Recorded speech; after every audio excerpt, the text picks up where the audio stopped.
Broadcast is now starting. All attendees are in listen-only mode. Good morning, everyone, and welcome. Welcome to Friday, May 8th, and again, welcome to the California-Nevada PGA Chats.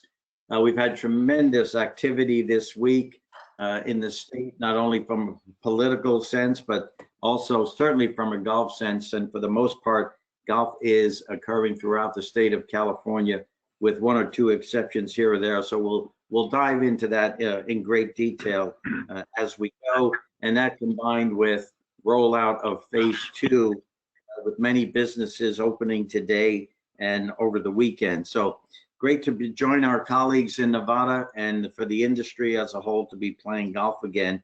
Think of the steps we have taken to reintroduce ourselves, the step we have taken to help create and adhere to the protocols have been very advantageous as an industry, and certainly as we take a focus on golf, not only as a great recreation, but also to ease some of the stress and a little bit of the craziness that's going on out there.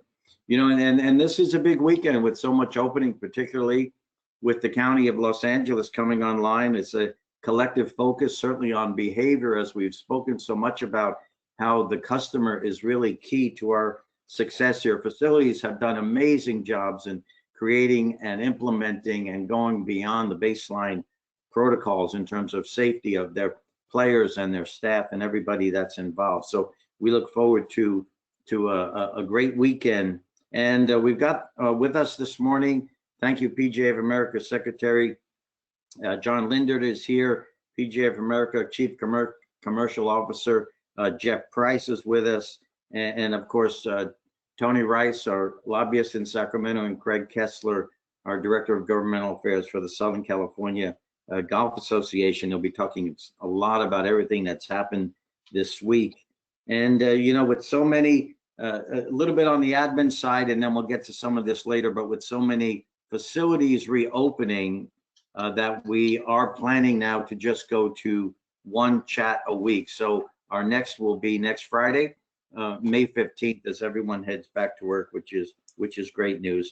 I do have to take a moment to thank so many for making this happen, and all the things that have happened over the past 2 months, not only in terms of what's happened with golf in the state of California and Nevada, but also with our program here. And that's Tom Addis, of course, Nicky Gatch, and President Tony Latendre in Southern California, and Bryce and Caitlin for working behind the scenes to bring this. Also, our president here in Northern California, Didi Moriarty, Craig Kessler, and Kevin Fitzgerald at the SCGA office, and of course Tony Rice. And a shout out to the Southern California PGA and the SCGA for their Play Safe campaign. Had a chance to look at that. I hope you've all seen it.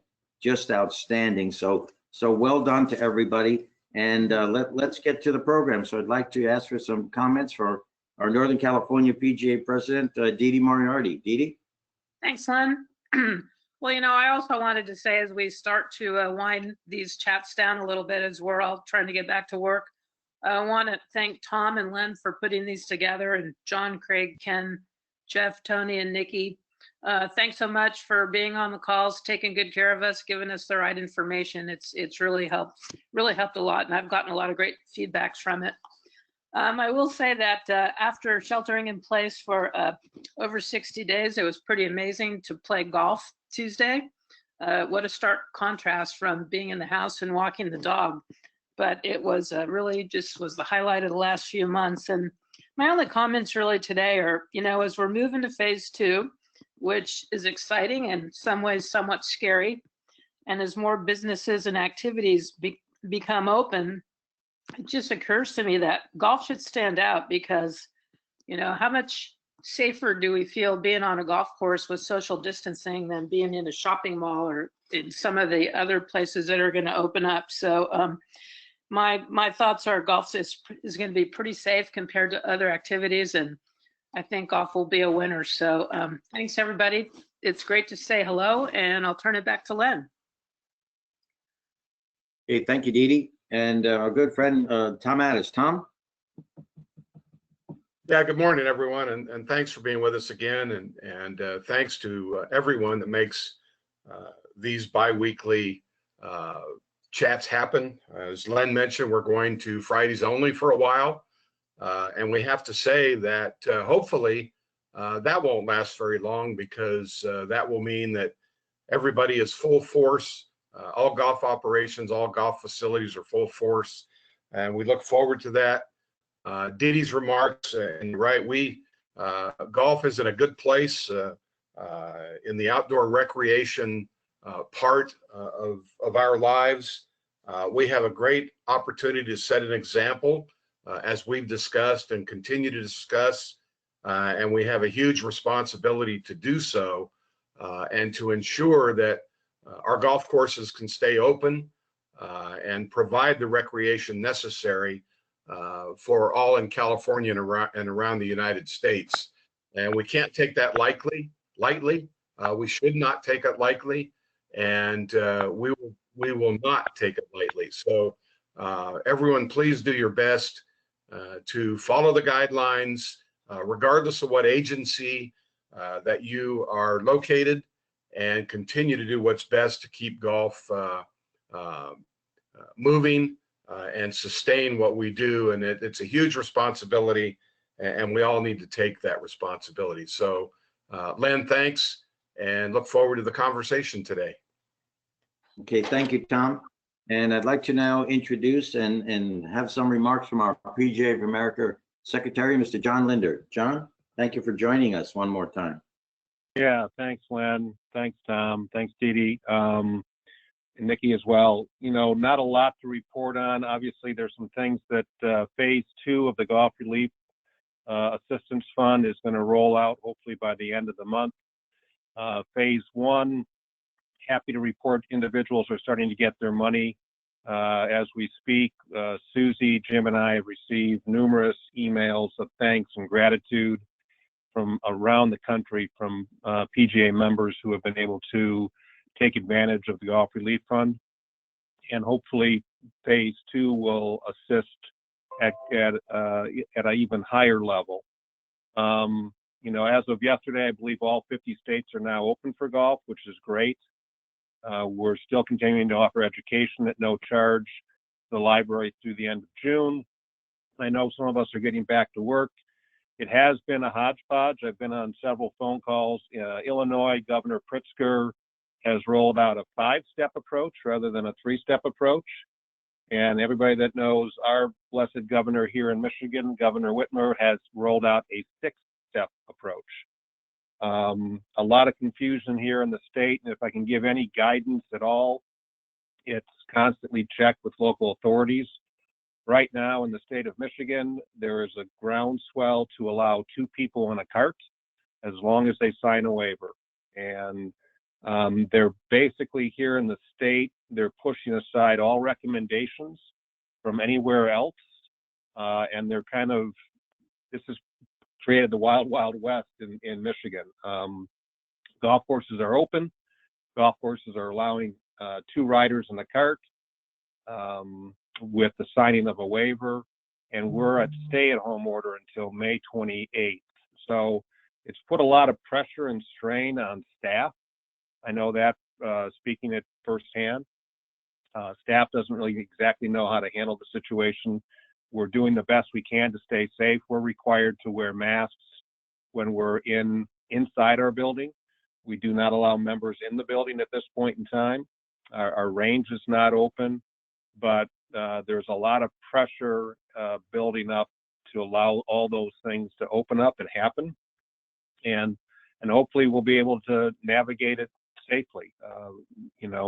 We can get through this, hopefully, and continue to push down the number of cases. We're seeing that as a trend here in Michigan. Hopefully we'll see that across the country. But golf has come out. There have been quite a few articles that have come out recently. I don't know if you've read them, but that have touted the benefits of golf and how we're going to gain some new players through this. And I believe that. I have seen firsthand a large number of families that have played together. They feel comfortable being outside together, and golf offers them that opportunity. And I think we've done a good job with it. And hopefully we can continue with the squelching of the number of cases and golf will open and stay open here in Michigan and across the country. So with that, I'll sign off and let Jeff Price speak a little bit more about what's going on from PGA HQ standpoint. Or I'd be happy to answer any questions from that standpoint as well. Thank you, John. Jeff, please. Thank you for all the work that you've done in many aspects of this. Well, thanks, and it's really been a pleasure to join you all each week. I know John Easterbrook is also on the phone, but I think he's having some technical difficulties. So, John, I'll start, and if I miss anything, please let me know. Really, two key updates. Jeff, can you hear me? Yes, I can. Just to test my audio. All right, I perfect. can hear you, John. Yep. I'm okay then. All right, good. So, two quick updates as it relates to Back to Golf. As I think we noted last week, we've been working on a social distancing campaign that can run nationally. We should have a poster that will be downloadable and available off pga.org no later than Monday. I actually hope we have it up at some point today.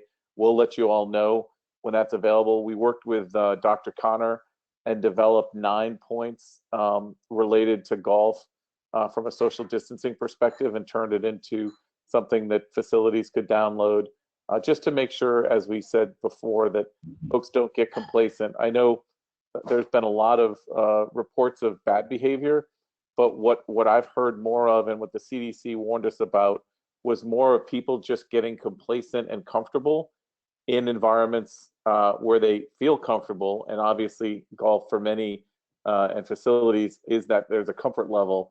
And so it's about always being aware and thoughtful and reminding our customers that the social distancing practices and protocols are important, and don't let your guard down. And so trying to do it in a positive way.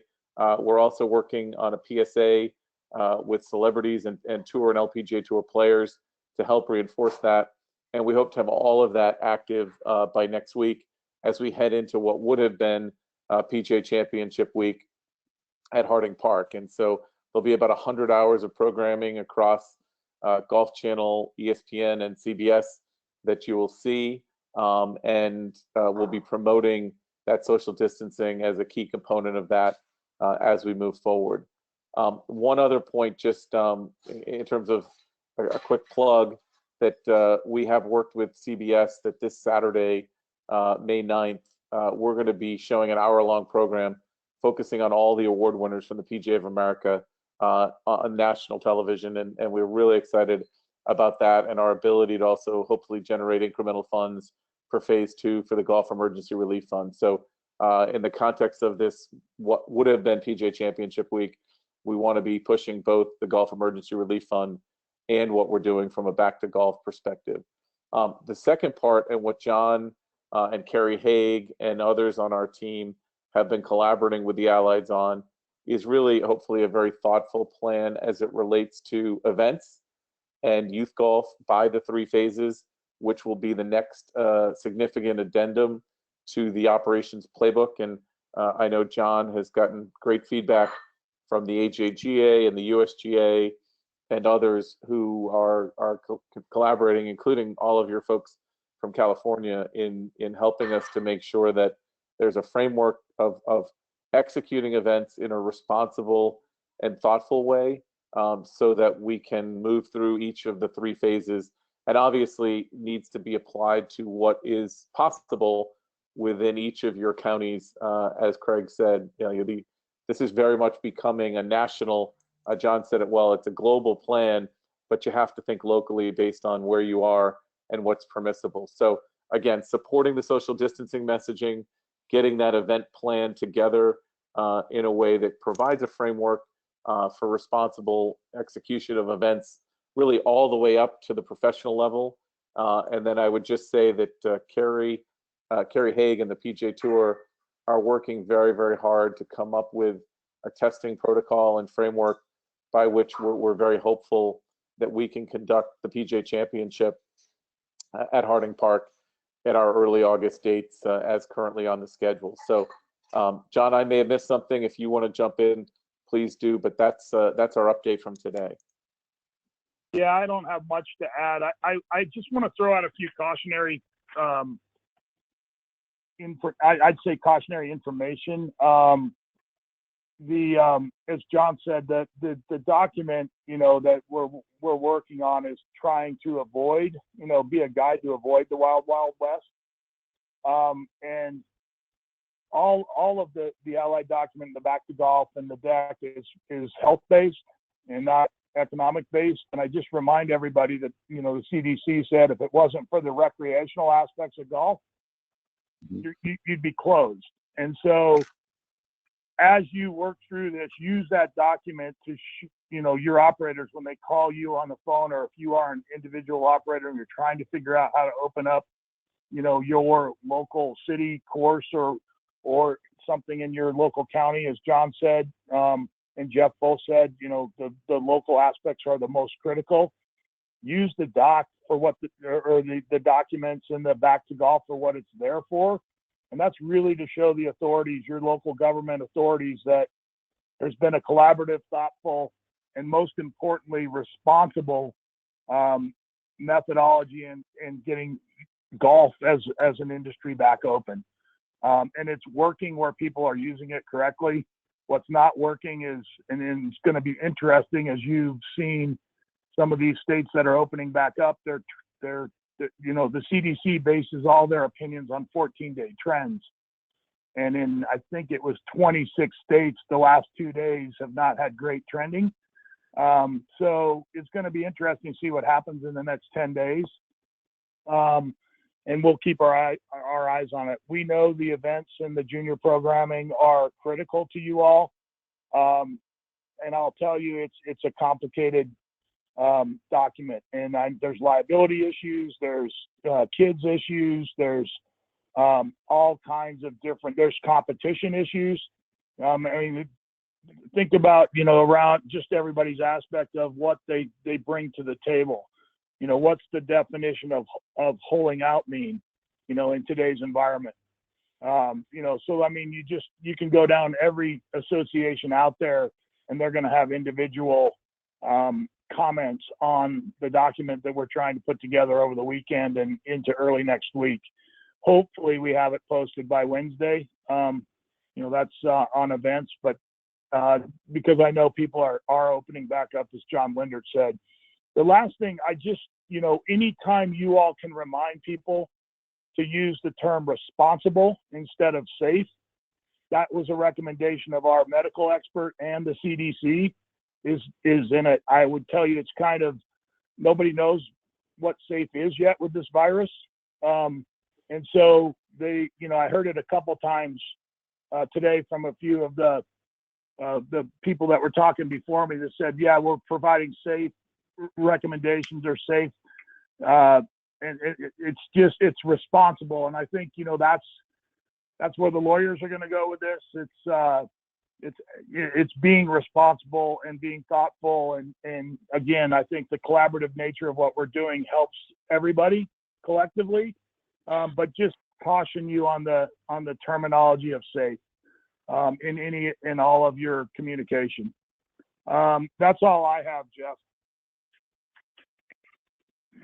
Well, John and Jeff and John, thank you so much for that tremendous work, and we look forward to everything coming out of the next week. I think, John, as you describe those things, we understand the complexity of the issues when we talk about the many and varied aspects that we do on a golf course on a day-to-day basis, be it open play, be it tournament play.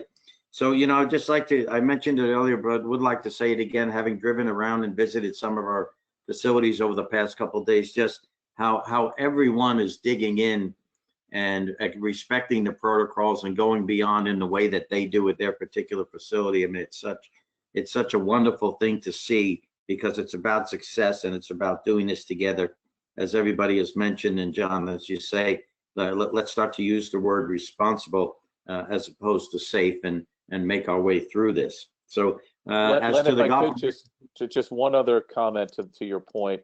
I really congratulate all of you in California and Nevada. We've had a chance to be a part of conversations across the country, And I think that, it's fair, and I think John would absolutely reaffirm this, and John Lindert as well. You all have taken a responsible approach, and obviously Governor Newsom has been, very kind of strict in the thinking about how to reopen the economy in California. Nevada obviously pulled back on golf. So, but I would commend, from a leadership perspective, from both you and Tom and all of the folks that have been a part of these conversations, the approach that you're taking really has been, I think, a model for the rest of the country in terms of approaching it from a responsible perspective. And Craig Kessler has always reinforced that recreational element, not the business side, certainly in phase one. And so again, just in terms of seeing how things are happening across the country, I think you all should feel very proud in terms of the way you have approached it from a responsible perspective, and really have set an example, I think, for the rest of the country in how to think about this in a phased approach and do it in a way that the entire kind of golf community will benefit. So I just wanted to kind of close with that, Len and Tom, because it really is a testament to everybody in California how you've come together, and Nevada. Well, Jeff, thank you. Thank you so much. And we do this together, meaning with you and with John and with Seth and Susie. So this is, we've said it many times, I think one of the greatest examples of teamwork that I've been honored to be part of. So thank you, Jeff, for that. And at this time, we do have a question. Nikki, would you like to bring it for Jeff or John? Yes, thanks, Lynn. I figure this would be for either one of you to address. Quick question regarding our membership insurance and liability policy. As an instructor, am I covered should someone contact COVID-19? I'm assuming maybe while getting a lesson with them, sort of reading into that question. I'm going to just say, when did you say the next call is? We need to get you that answer back. I have a personal opinion about that, but I don't think it's worth sharing since it might not be right. We need to check on the specifics of our PGA policies for you all. So we'll get that information back to Tom and Len. Yeah, and I think to John's point, there's two levels of analysis that we'll have to do. It's first a great question, and obviously I think across the country liability questions have kind of risen to the forefront.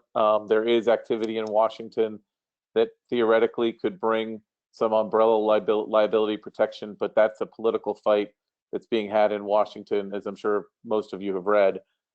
There's our policy and the opportunity of what the PGA provides, and then what within the state of California or Nevada does it mean. So let us take that to probably end up going to outside counsel for review, and we'll get back to you with an answer as soon as we can.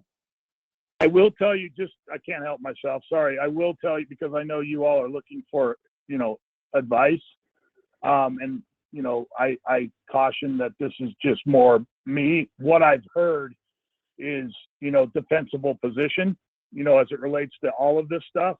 And the more you are following the guidelines from a collaborative, being responsible, the better off you're going to be. Now, does that mean you're not going to get sued? Absolutely not. But the more you can follow the guidelines, like, under instruction, where it's recommended that, both the teacher and the student both wear cloth coverings on their face, and you're practicing social distancing, being responsible is going to help. But as to the specific question, we'll get back to you on that. Okay, thank you, John. And at this time, I'd like to introduce and turn it over to certainly a key member of our California Alliance for Golf. Literally has the pulse in Sacramento. Tony Rice. Tony? Yeah, thank you, Len. Good morning, everybody. As Len just mentioned, I am the lobbyist for the California Alliance for Golf, and we've been working kind of hand in glove along with all of you and internally on trying to, keep golf active and promote the benefits that has been registered today on this call already.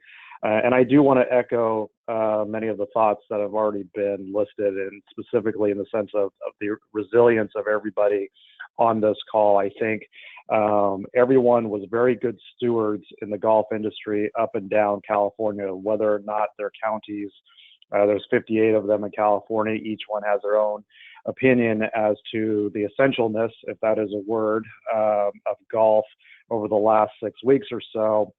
Those counties that did allow golf, I think, did a very good job of working with the local jurisdictions to not overstep any boundaries that were put in place by the Board of Supervisors and or the county public health officials. So it allowed us as a golf industry as a whole in California to move the needle with the governor. And I think this is why Len and Tom and others asked me to be a part of this call, because just literally in the last week, there was an initial promulgation of standards that the governor put out last week, and some of the language was less than ideal for golf.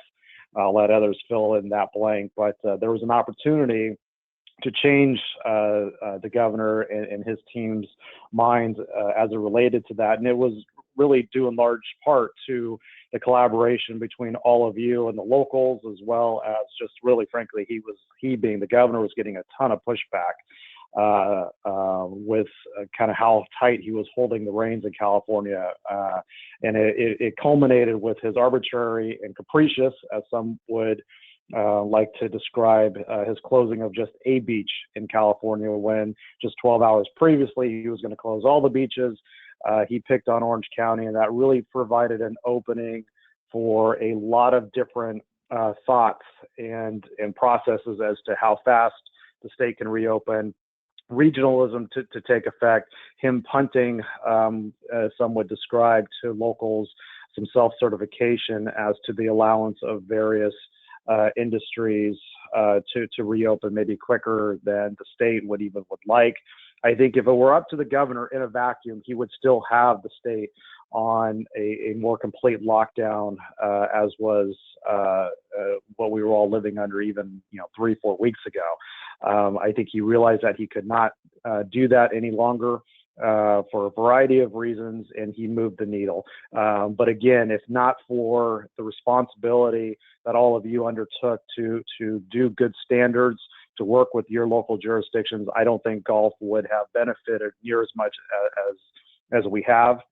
And just in a nutshell, and I have to jump off pretty quick, so I realize I'm speaking quickly. I know Craig and Kevin can fill in the blanks if I have to jump off in time, but I'll just conclude with this, that CAG took it upon itself in collaboration with, I think, a lot of you to change the mind of the governor and his team after he put out some very strict standards as to what he would allow with golf. I know CAG met last Friday. We submitted a letter to the governor's office describing some changes that we would like to see to that.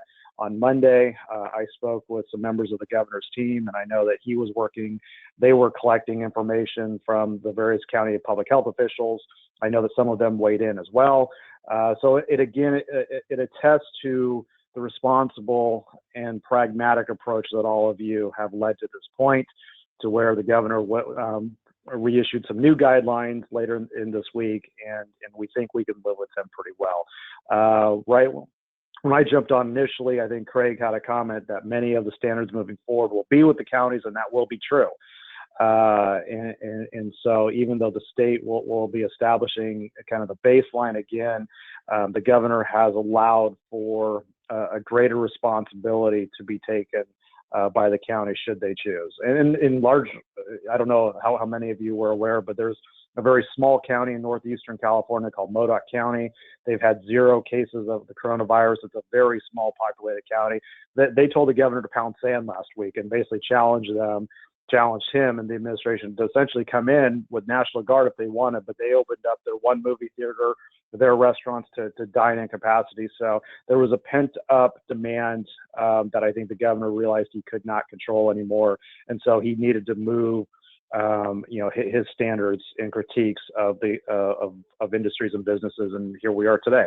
And if not for, I will say it again, if not for the responsible approach that all of you took in maintaining your courses to the highest of safety standards, possible, then we would not be here today. So I think you all deserve to pat yourselves on the back, because you made my life very easy in the sense of trying to change mine. So thank you for all that. So with that, I'll conclude. Happy to take any questions in the next minute or two. Otherwise, I know Craig can answer any questions as well.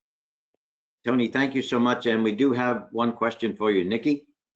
Yeah, thanks, Lynn. Tony, this question asks, do we have any statistics yet that can pinpoint how many or if any cases of coronavirus have been contracted on a golf course, either here in California or across the nation? Yeah, I can't speak for the nation. I'm kind of a one-trick pony and just specialize in California. I can say unequivocally that they have no idea. And part of that, the reason I'm very certain of stating that is because the governor just in a press conference a few days ago highlighted his proposal to ramp up so-called tracers, just human beings who are responsible for trying to locate and track down where someone could have potentially contracted the disease. They're using this for the aggregate to try to inform what economies, what businesses, what activities can open sooner than later.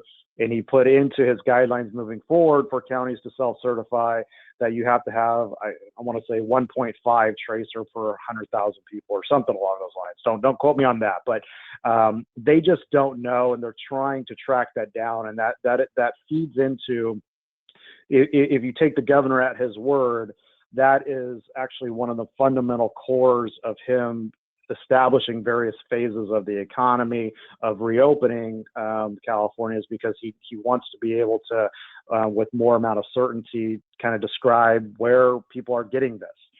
It was actually news that, and he took a question the other day, might have been yesterday, I'm sorry, it's all running together, but he had mentioned that, he's reluctant to open nail salons because that was the very first case of coronavirus in California that can be identified. And frankly, that was news because that was the first time that anyone had heard that they were able to specifically cite a location. So I don't know if they'll ever get to, golf. It's a very virulent disease, as we all know, and it can be transmitted very, very easily. It seems to be, the data suggests that. So whether or not they'll ever get to, it happened at Hagen Oaks Golf Course, I don't know if they'll ever be able to do that. But they certainly are trying to get to a point where they can identify, at least geographically, at a more precise, granular level as to where someone may or may not have contracted the disease. And this is Jeff. From a national perspective, same answer. There's no direct tracing. From a golf perspective, the challenges of tracing overall, as Tony referenced, are exactly right. The only thing I would say is that anecdotally when we talked to DC, they were positive or feeling positive about the lack of tracing of outdoor kind of the disease being kind of transferred in an outdoor environment versus indoor. So they didn't have the data to share with us the day we were on the call, but directionally the health, outdoors, sunlight, etc., that golf offers, they said was a very positive thing in general relative to kind of the risks associated. So no direct numbers, certainly nothing tied to golf, but anecdotally, the CDC was more positive about outdoor activity in fresh air, sunlight than indoor. So hopefully that helps a little bit. Okay, thank you, Jeff. Thank you, Tony. Tony, thank you so much. I know you've got to run, and for everything that you've done for CAG, including this week, literally handing the CAG letter directly to Governor Newsom. So thanks so much, Tony. Thanks, everybody. And okay, Craig, on to our the voice of California, certainly here for us during our California Nevada chats. Director of Governmental Affairs for the Southern California Golf Association, Craig Kessler. Craig. Thank you, Lynn. I think the timing of this particular chat couldn't be better because as of today, golf is now permitted in various different forms in all 58 of California's counties.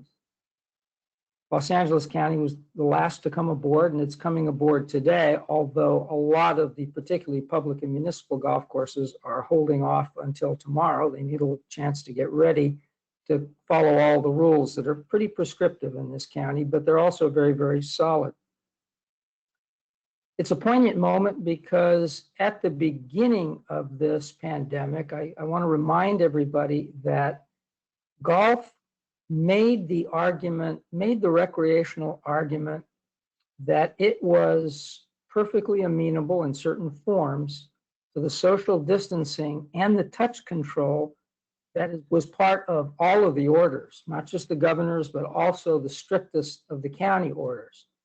And to refresh your memories, I know it seems like a lifetime ago, but literally the governments that wrote many of these orders, I'm thinking of the County of San Diego, the County of Los Angeles, the County of Riverside, County of Orange, opened up the golf courses that they own. That's the definition of a municipal golf course, which is a signal to all the rest of the golf facilities that certainly they would be on solid ground in opening as well. That lasted a little while. It lasted for a little while only because things began to deteriorate very rapidly. The cases picked up. We all became riveted by those pictures we saw in the news every night from the city of New York, where they had to bring in refrigeration trucks in order, because the morgues had run out of room. Keep that in mind. There wasn't enough morgue space in the nation's largest city to accommodate the dead piling up. And our policymakers saw that and became nervous that places like Los Angeles and San Francisco and San Diego, which may not be quite as dense, although San Francisco is in terms of population, but shared that profile, that suddenly they would be facing that as well. And with that, they just shut down everything.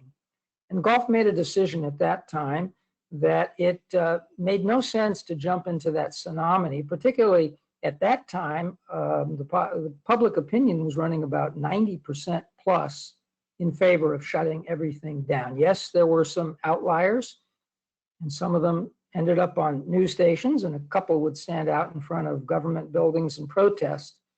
But the overwhelming majority at the beginning were certainly in favor of what Governor Newsom and the local counties were doing in terms of a total lockdown of everything. By the way, public opinion still, when you do the polling in California, is strongly in favor of what the governor's done. As Tony Rice just said, yeah, he pulled a misstep last week when he decided to single out one and only one county's beaches, and everyone understood that that probably had less to do with the beaches and more to do with relations between the governor and that particular county. And that was a political misstep. I think he recognizes it and everyone else recognizes it. But for the most part, public opinion has continued to remain in favor, although that's lessening with each given day. But to take you back, golf determined that it would make one and only one case for itself, and that was its amenability on a purely recreational form to social distancing and something we forget, which is a corollary to that, which is a common touch control.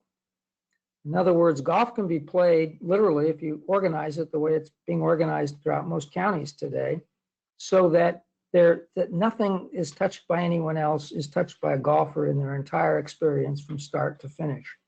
It is on that basis, and on that basis only, that golf moves forward. I'm really pleased in looking at all the media reports out today and yesterday in Los Angeles County that golf is not being even discussed with some of the small business openings that are also about to occur next week. We've all heard about curbside retail and and florist shops. We're not hearing golf as part of that discussion. In fact, there is a wonderful that's not the lead, it's the second editorial in today's LA Times, which is all about that subject and speaks in terms of golf. In one of its paragraphs, it says, as for recreation, golf courses will reopen on Saturday, so will the city's hiking trails. By the way, the beaches and many other recreational services are not opening yet. They'll probably open next weekend. And the title of that editorial is Don't Blow This Chance, LA. And it's a recognition that at the beginning the pandemic, beginning of the pandemic, when golf and a few other things were open, we really didn't know how to, golfers were caught unaware. I think now they're so grateful to be getting back on the golf course that the reports I get from around the state is that some of our fears about cameras and news reporters visiting golf courses and seeing egregious violations of the distancing rules have not come. Now, that's so far. When the honeymoon period wears off and there are still restrictions in place, and as I've told everyone, the trajectory of these restrictions is on day one, they're quite rigid. And then as the days pass, these health orders end up being amended and amended and amended. So for example, there was quite a kerfuffle in San Diego County when at the last second, based upon those rather strange words that the governor issued at the last minute just before San Diego was getting ready to come on board, what had been for weeks in the making as the accommodation of single rider carts suddenly became, we're only going to open this up to walking. Then later, it was, well, those 55 years in age or older can take a single rider cart. And now it's full, now it's gone all the way. And I want to say that on certain small niches of those things that are perfectly defensible in terms of social distancing and common touch control, things like golf lessons, which are permitted in LA and most counties today, but as of this moment are not permitted in San Diego County for reasons that are not good. And the SCGA and the SCPGA this morning filed a letter with the Board of Supervisors, very, very polite entreaty to request that they take a hard look at perhaps following the rather strict rules that surround the teaching of golf in Los Angeles County, where it strikes me that there are more controls there than the playing of golf in Los Angeles County. And we're optimistic that that will change, and those kinds of things will change over time. So I know for many, counseling a policy at the beginning of this of maximal patience and total focus on the recreational aspects, when I know so many persons on this call have lost employment, have lost income, and that's the case. In so many places and so many businesses. And yes, we all know there's a business aspect of golf. And whenever I've either been asked by the media or put anything in writing that might become public or might go to a government office, I've always been careful to point out that yes, there are components of golf which are business, and they will come back online not one day sooner than those functions that are paralleled in the general economy come back on. And I think we all know what those are: restaurants, banquets, weddings, Elks Clubs meetings, charitable tournaments, and these are part of the business of golf, particularly daily fee and municipal facilities, and an important part of the revenue flows. But we've never addressed those because right now, most businesses in America, or certainly in California, are utterly shuttered. And I think one of the growth sectors, if you want to invest in it, other than Clorox and paper products, might be bankruptcy law firms as we move into the next. So I know all of us lay this on thick, whether it's a Stay Safe campaign or a Stay Responsible campaign, whether it's here in Southern California or nationally, as has been shared with you in this particular conversation. We keep emphasizing those points because it really is almost a privilege to be out playing. And it's very telling that in the nation's largest municipality with incredible beaches, and the weather here is just spectacular for those listening out of state today, that literally golf and hiking trails are the first things to come back as recreational amenities. There are other things that have yet to come back. The beaches have not come back in Los Angeles County. They have in some other counties. They've proved to be a little bit problematic, but things are being worked out and that'll go forward. And I think everyone on this call understands it's considerably easier to manage a golf course than it is to manage a beach on a 90-degree day in Southern California with the population that we have. So this is a good moment. I think you never know when you go down these roads and you You got to get whether you want to call it a strategy with a few tactics involved, or I prefer to call it a theory of a case. You think you know what you're doing, but the proof will be whether at the end of it it worked or not. And I believe I think my conclusion is it worked. It worked extremely well, and we are probably well served to keep that in mind, because yes, some of the restrictions are going to be relaxed, and some of the business components of golf operations will come back, and they'll be led back by much larger. Won't be led back as golf. They'll be led back because there are restaurants and retail establishments of enormous size in the state, and they will lead the way. And when they're permitted, we will be permitted to do that as well. So I'll wrap up, and there are probably a few questions, simply saying that everything is moved back to the county level as where we always really wanted it, because in each one of these communities, and some of the counties are so large, these are rather unwieldy communities, the politics are different, the conditions are different. COVID-19 has a disparate effect. As Tony mentioned, that's Modoc County he was talking about, with a grand total population of 9,000 persons up in the northeast corner of California. What a different profile that is from Los Angeles County with 10.2 million persons, which is surrounded by other counties that, when you put them all together, add up close to 16 or 17 million persons. So the beasts are quite different. The communities are different. So in some places, I'll give a shout out to Ventura County. I was impressed with how remarkably every sector of our game, the municipal sector, both at city county level, the daily fee sector, and the private club sector, worked in unison to get golf open there. I believe back on April 21st, they beat a lot of other counties to the punch. In Los Angeles County, because of the politics, this was done entirely through the public sector.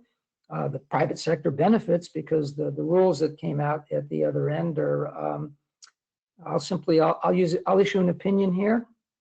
We're just as solid as any other set of rules in terms of common touch control and social distancing, but from the aspect of a golf operation, we're better than most, particularly as I compare them to some Bay Area counties.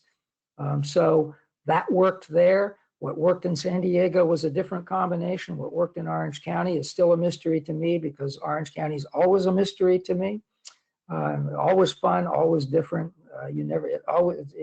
Because Disneyland is theirs. For those who are as old as I am, will know what I mean when I say that Orange County is sometimes, is an e-ride at Disneyland. And for those who are younger, ask your elders what that means.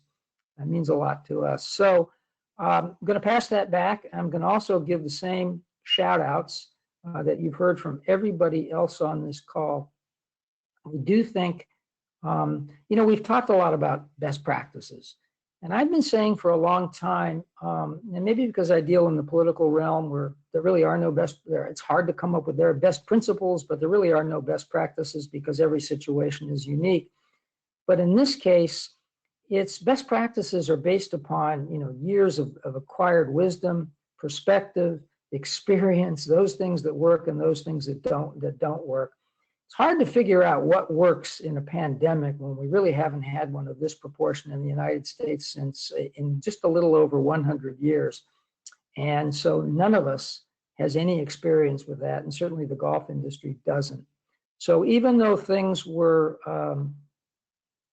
really slapdash, and the very definition of ambiguity, and all over the map is a phrase that I've used, in total confusion, I think this industry, at least in my small region of the country that I can speak for, came together beautifully, and didn't just come together 60 days ago, but I think it showed the benefit of the way in which we began working together many years ago, and we've simply refined it and refined it and refined it and refined it. So it may seem strange in other parts of the country that what I just shared with you a moment ago, a joint letter that goes from the SCGA, from the SCPGA about a teaching issue in San Diego County, whether it's an AB5 issue, which disproportionately affected golf professionals last year in California, we don't regard a public policy issue that disproportionately affects teaching as a PGA issue. Yes, that might be a more focused current. It is an SCGA issue. It's a GCS. It's all of our issue.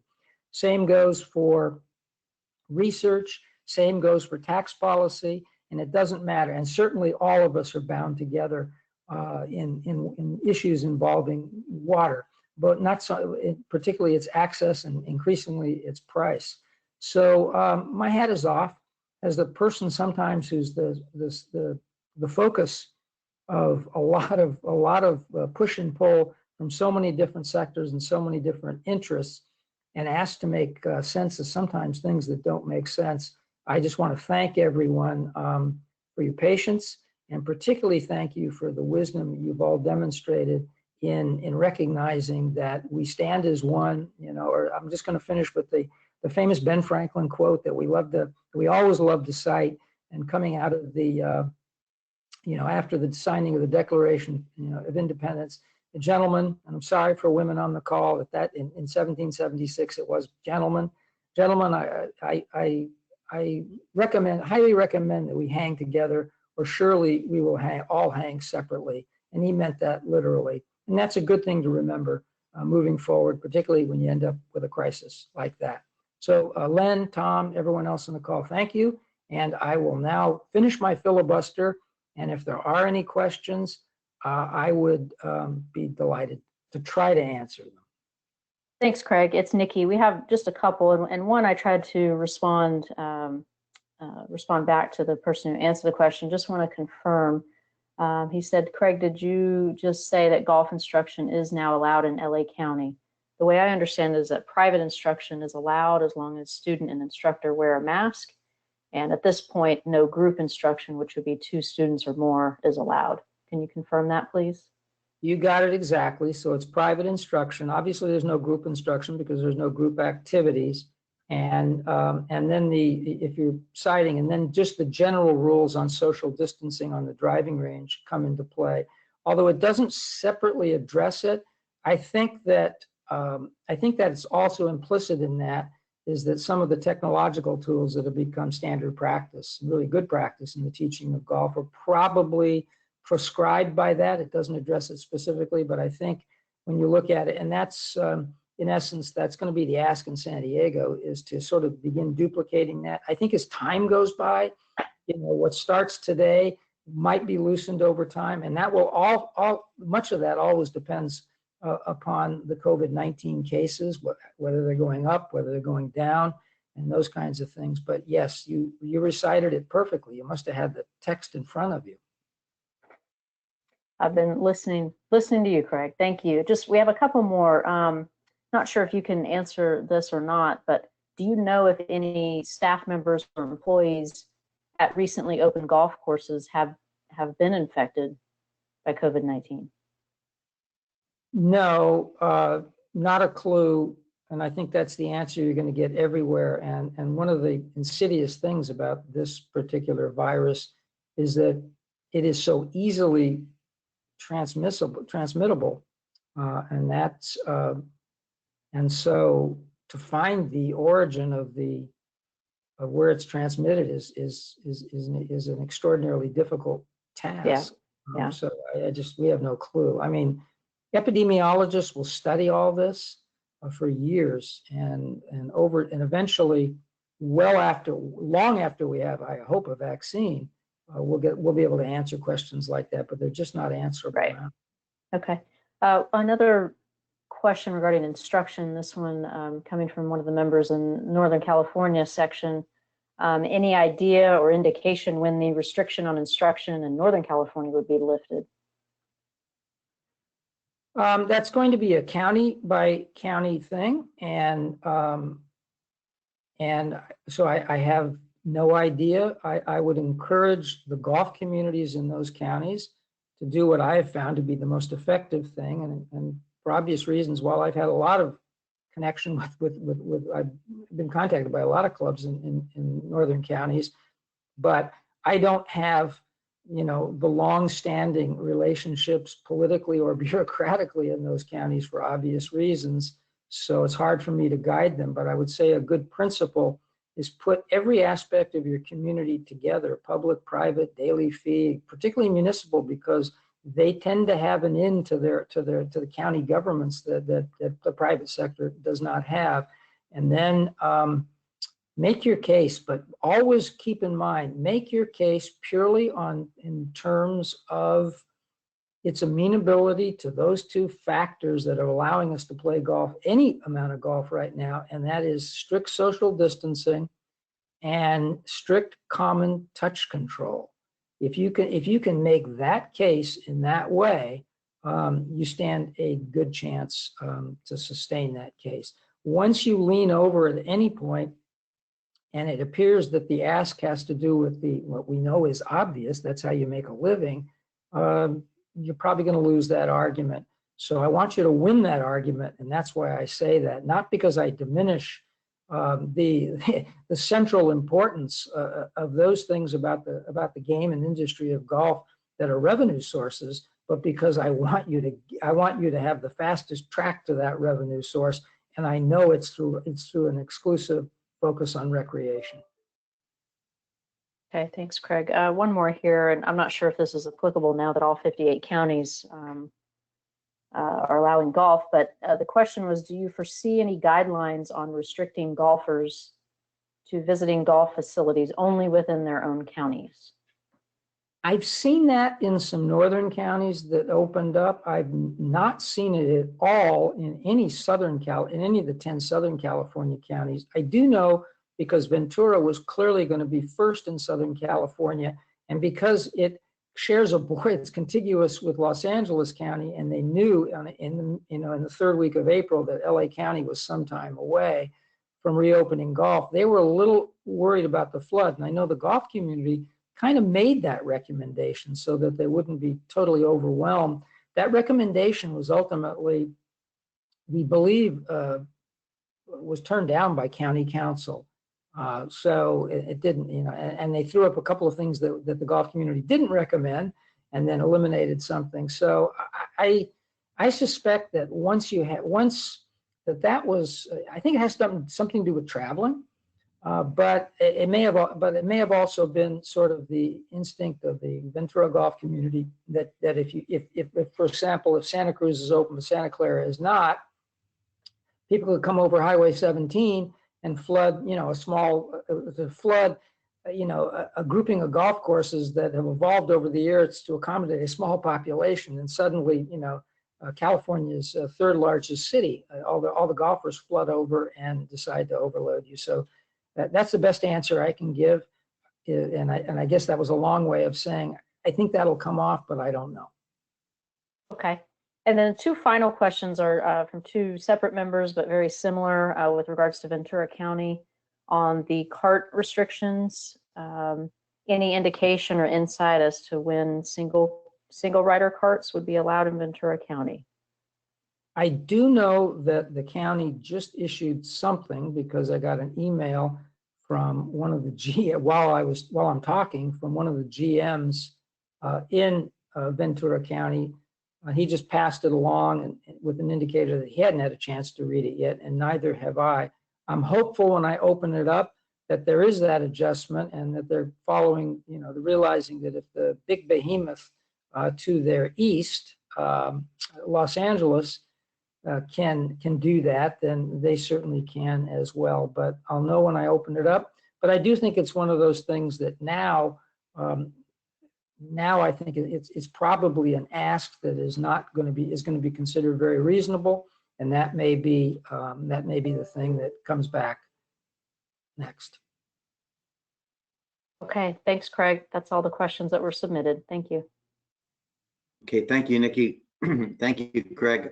Just a couple of comments on the couple of the last points that were brought up. In terms of teaching, there are some great guidelines specifically in the Back to Golf, and as teaching is implemented in phase 1. So please be sure to check that. That's on our website, ncpga, links, pga.org, and scpga.com as well.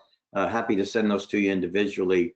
Also, some very, very excellent guidelines given the current phase. Part 2 about the travel restrictions. The one that I'm aware of is San Mateo County, and that's on their FAQ page, pretty much in answer to, may I do this, may I do that, can I do this, may I do that? The answer in many cases is yes, as long as it's within 10 miles of your residence. So a couple of thoughts on those. Again, San Mateo is the one that I know of that has that restriction. So, a little bit as we start to wrap now, where we've come in the past, let's say 8 weeks that we've been doing these tremendous discussions. We started off with closures. The chart of closed was far, the chart of closed, there really was no chart of open, except perhaps here in Northern California. We know Sacramento County, San Luis Obispo. We went from talking about unemployment and for wage earners, and that expanded to unemployment for independent contractors and the self-employed, the payment protection program, the economic injury disaster loan program, health insurance aspects. And now we've turned some corners as some of those pieces are in place, and many have started to receive funding for so many areas that facilities are now opening. And we heard today there's pretty much golf throughout the state of California in all 58 counties. The Golf Emergency Relief Fund, people have started to receive their payments, and a heartwarming email last week about someone who received it and even donated some back because they felt so good about it. Back to golf, all the work that's gone on from everybody, all the allied industries, the GCSAA, the CGCOA, and everybody that we've worked with. And as Jeff mentioned earlier today, the 9 points relative to golf and the PSAs rolling out next week. We've come an awful long way. And Craig, you've been such an integral part of it that we can't thank you enough. Please continue to use the resources that are available and contact us at any time. Whatever we can do to help. And what we've learned today is remind ourselves, let's be responsible about this. And a key point that Craig has mentioned a number of times in calls we've had this week, that the recreational aspect of golf at the moment is what has really thrown us over the top and into this wonderful spotlight, as opposed to the business end of it. And that recreational aspect is what is allowing us to stay open. So some more admin things, but I'd like to, at the moment, turn it over to Executive Director of Southern California PGA, Mr. Tom Addis. Tom? Thanks, Len, and thanks to everybody. And you said it well. And, we started this thing, as you mentioned, about 8 weeks ago, Len, and your sign-off comment was always one day closer. And I know it's on your email, or was on your email. And it's nice to see that we've at least come to that one day and the closer. So congratulations to everyone for pulling together and providing golf as the great recreational activity that it is, and keeping that focus and being responsible to that. And at this time, would like to introduce the Southern California PGA President, Mr. Tony Latendre.